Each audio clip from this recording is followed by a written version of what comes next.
বাংলাদেশের সর্বশেষ গুরুত্বপূর্ণ আপডেট সংবাদে আপনাকে স্বাগত। শুরুতেই সংবাদ শিরোনাম, পরে বিস্তারিত। শুরুতেই জানিয়ে দিব, চট্টগ্রামে দুই কলেজের শিক্ষার্থীদের মধ্যে ব্যাপক সংঘর্ষ।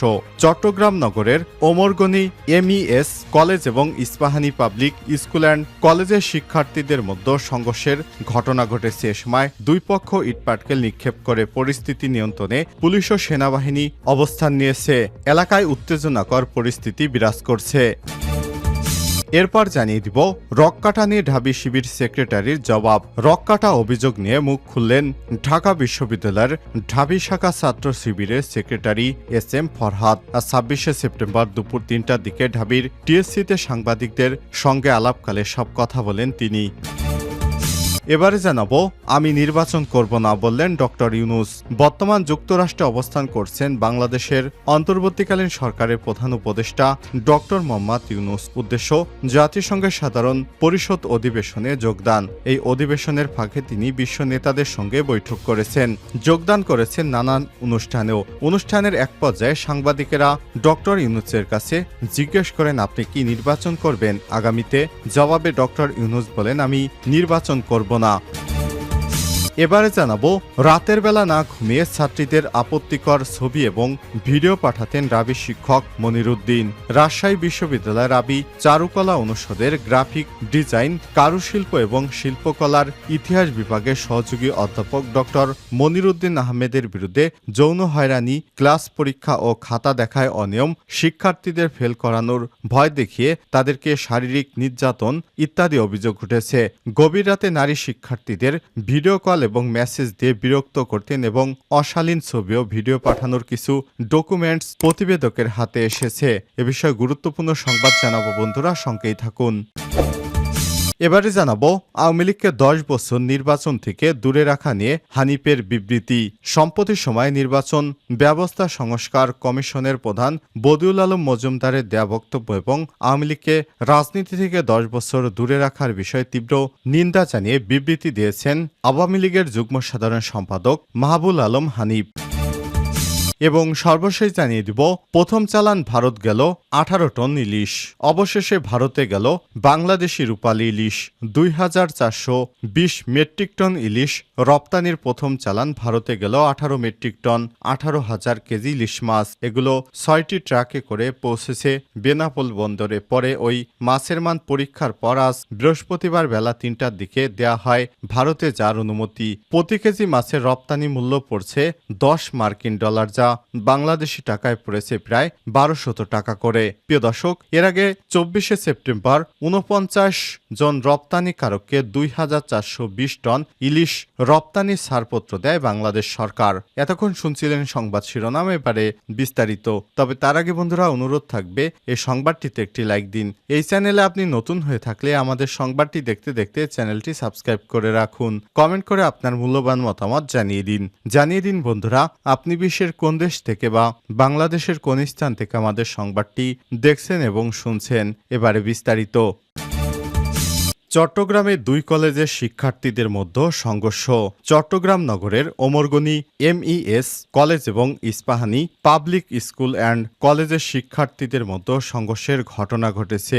এ সময় দুই পক্ষ ইটপাটকেল নিক্ষেপ করে পরিস্থিতি নিয়ন্ত্রণে সেনাবাহিনী এবং পুলিশ সদস্যরা কাজ করছে। আজ বৃহস্পতিবার ২৬শে সেপ্টেম্বর দুপুর ১২টার দিকে নগরের জাকির হোসেন সড়কে দুই প্রতিষ্ঠানের ক্যাম্পাস চত্বরে এই ঘটনা ঘটে। দুটি শিক্ষা প্রতিষ্ঠানই পাশাপাশি।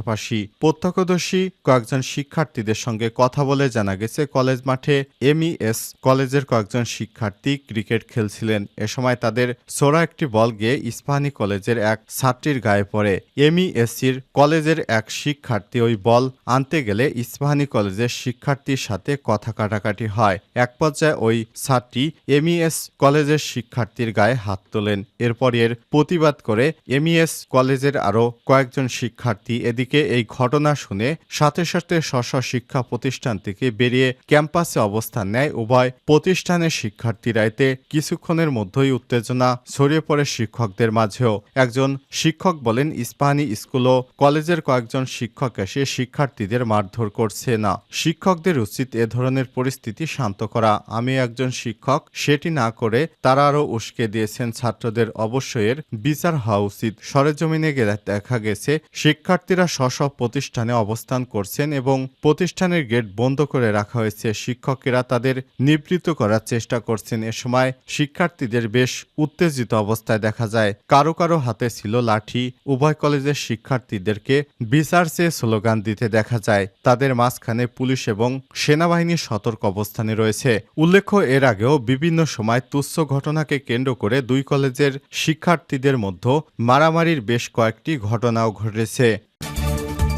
রক-কাটা নিয়ে ঢাবি শিবির সেক্রেটারির জবাব। রক-কাটা অভিযোগ নিয়ে মুখ খুললেন ঢাকা বিশ্ববিদ্যালয়ের ঢাবি শাখা ছাত্র শিবিরের সেক্রেটারি এস.এম. ফরহাদ। বৃহস্পতিবার ২৬শে সেপ্টেম্বর দুপুর ৩টার দিকে ঢাবির টিএসসিতে সাংবাদিক সম্মেলনে তিনি এসব কথা বলেন। সাংবাদিক সম্মেলনে ফরহাদ বলেন, বিশ্ববিদ্যালয় কোনো বিষয়ে কাউকে হ্যাঁ বা না বলে অথরিটি তিনজনের, সিনেট, সিন্ডিকেট এবং একাডেমিক কাউন্সিলে। এ তিনটির বাহিরে বিশ্ববিদ্যালয়ে আর কোনো অথরিটি হ্যাঁ বা না বলার অধিকার রাখে না। আর ছাত্র শিবির যাতে নিয়মতান্ত্রিক রাজনীতি করে সেখানে এই প্রশ্ন কখনোই আসবে না। রক-কাটা অভিযোগের বিষয়ে সাংবাদিকদের এক প্রশ্নের জবাবে সেক্রেটারি বলেন, এটা আমি সহজ করে বলি, আপনি রক-কাটা লিখে গুগলে সার্চ করেন, দেখবেন সবগুলো ক্রাইমই ছাত্রলীগের নামে। সেখানে শিবির নামে কোনো ডকুমেন্টস পাবেন না। এ নামটা অর্থাৎ রক-কাটা আপনাদের সঙ্গে এত জড়িত কেন? এমন প্রশ্নের জবাবে তিনি বলেন, এটা খুবই স্বাভাবিক বিষয়। ফ্যাসিস্টরা যখন একটা ব্যাপারকে রিপিটলি এস্টাবলিশ করতে চাইবে, যেখানে আপনি কথা বললেও আপনাকে ট্যাগ দিয়ে মেরে ফেলবে, আপনি এখানে একটা বয়ান এস্টাবলিশ করবেন, এটা খুবই স্বাভাবিক। এখানে রক-কাটার বিষয়টা প্রত্যেকটা উপাদান হেল্প করছে। সুতরাং বিগত সময়ে যারা এই ফ্যাসিস্ট আওয়ামী লীগ সরকারের বিরুদ্ধে কথা বলেছে তাদেরকেই বিভিন্ন প্রকার নামে বেনামে তাদের উপর নানা অপবাদ দিয়েছে ছাত্রলীগ, এবং তারা এসব অপবাদ দিয়ে অন্য দলকে আর দাঁড়াতে দেয়নি। বিগত আওয়ামী লীগ সরকার আমলে সবচেয়ে বেশি জামাত শিবির ও ইসলামী আন্দোলন বাংলাদেশ এর লোকজনকে সবচেয়ে বেশি হত্যা করেছে। এর মধ্যে ছাত্র শিবিরকে তারা নানা ট্যাগ দিয়ে হত্যা করত, অর্থাৎ বিনা দোষে তো কাউকে হত্যা করা যায় না। তারা নানা রকম অপবাদ দিয়ে তারপর ছাত্র শিবিরের উপর সন্ত্রাসী বাহিনী লেলিয়ে দিত। আমি নির্বাচন করব না, ডক্টর ইউনূস। বর্তমান যুক্তরাষ্ট্রে অবস্থান করছেন বাংলাদেশের অন্তর্বর্তীকালীন সরকারের প্রধান উপদেষ্টা ডক্টর মোহাম্মদ ইউনূস। উদ্দেশ্য, জাতিসংঘের সাধারণ পরিষদ অধিবেশনে যোগদান। এই অধিবেশনের ফাঁকে তিনি বিশ্ব নেতাদের সঙ্গে বৈঠক করেছেন, যোগ দিয়েছেন নানান অনুষ্ঠানেও। স্থানীয় সময় আজ মঙ্গলবার এমন একটি অনুষ্ঠানে অংশ নেন ডক্টর ইউনূস। অনুষ্ঠানটির নাম ক্লাইমেট ফরওয়ার্ড। আয়োজক মার্কিন সংবাদ মাধ্যম নিউ ইয়র্ক টাইমস, যেখানে দীর্ঘ ২৫ মিনিট কথা বলেন এই নোবেল বিজয়ী অর্থনীতিবিদ। কথা প্রসঙ্গে তিনি উঠে আসে বাংলাদেশের নির্বাচনের বিষয়, বাদ যায়নি গণঅভ্যুত্থান সাবেক প্রধানমন্ত্রী শেখ হাসিনার বিচারের বিষয়েও। অনুষ্ঠান শেষ দিকে সঞ্চালক ডক্টর ইউনূসের কাছে জানতে চান তার নিজের নির্বাচন করার কোনো সম্ভাবনা আছে কি। জবাবে প্রধান উপদেষ্টা বলেন, আমাকে দেখে কি আপনার মনে হয় আমি নির্বাচন করব? আমি নির্বাচন করব না। নির্বাচন আয়োজন নিয়ে প্রশ্ন করা হলে শান্তিতে নোবেল বিজয়ী অর্থনীতিবিদ ডক্টর ইউনূস জানান, সাবেক স্বৈরাচারী সরকার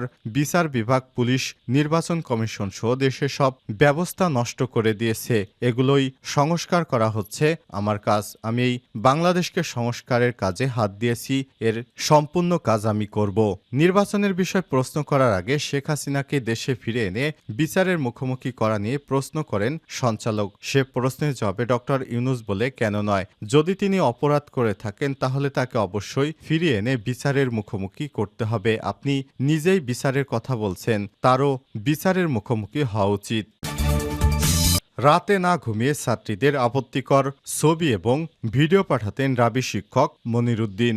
রাজশাহী বিশ্ববিদ্যালয়ের রাবি চারুকলা অনুষদের গ্রাফিক ডিজাইন এবং কারুশিল্প ও শিল্পকলার ইতিহাস বিভাগের সহকারী অধ্যাপক ডক্টর মনিরুদ্দিন আহমেদের বিরুদ্ধে যৌন হয়রানি, ক্লাস পরীক্ষা ও খাতা দেখায় অনিয়ম, শিক্ষার্থীদের ফেল করানোর ভয় দেখানো সহ মানসিক ও শারীরিক নির্যাতনের অভিযোগ উঠেছে। গভীর রাতে নারী শিক্ষার্থীদের ভিডিও কল এবং মেসেজ দিয়ে বিরক্ত করতেন। অশালীন ছবি এবং ভিডিও পাঠানোর কিছু ডকুমেন্টস এই প্রতিবেদকের হাতে এসেছে।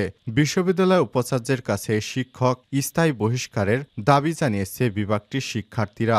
অভিযোগপত্রে তারা উল্লেখ করেছেন তিনি বিবাহিত ছাত্রীদের সঙ্গে ব্যক্তিগত জীবনের আলাপ, স্বামীর সঙ্গে সম্পর্ক কেমন বিস্তারিত জানতে চেয়ে অশ্লীল বিভিন্ন বিষয় টেনে নিয়ে আসতেন। কোনো ছাত্রী যদি দাম্পত্য জীবন খারাপ থাকতো, অর্থাৎ তার স্বামীর সঙ্গে সম্পর্ক খারাপ থাকতো, এই সুযোগে ওই শিক্ষার্থীকে কুপ্রস্তাব দিতেন ওই শিক্ষক। তিনি নারী শিক্ষার্থীদের ডেস্কের ভেতরে গিয়ে তার গায়ে হাত ঘেঁষে দাঁড়িয়ে সাইন নিতে বাধ্য করতেন। নারী শিক্ষার্থীদের আন্ডার গার্মেন্টস নিয়ে কুরুচিপূর্ণ মন্তব্য করতেন।